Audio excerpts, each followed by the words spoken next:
authentication and authorization testing.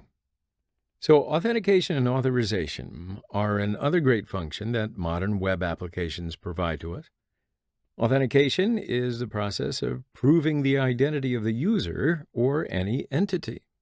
So that means that users prove that they are who they say they are. And then the application allows them to view and interact with the content, right? Nowadays, especially, authentication mechanisms are not just used for accessing content, it's also used to personalize content of just about any application.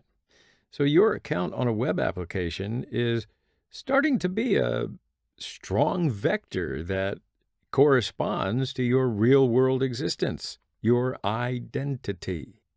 So guess what? This makes the authentication, well, of course, way more important today. But for you and me, there are a wide range of technologies available to implement authentication mechanisms. So far, HTML, form-based authentication, is the most used one, and in general, web applications authenticate users with a username and password. But this can vary due to the application's security needs. So then, after authentication, the application grants permission to users in order to perform several actions, such as viewing files, executing something, or whatever it may be. So that's why in this section, we're also going to cover authorization problems. Okay?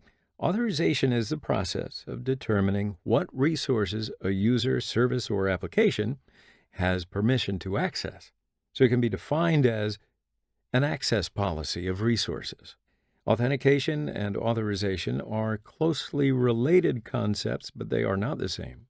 The first term proves the identity of a user, website, or any entity in any context. But authorization verifies the privileges granted to the authenticated identity.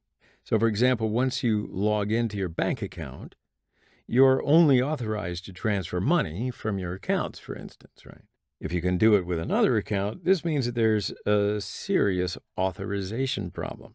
So in this section, we're going to talk about password policy problems, password-related issues, and brute forcing passwords.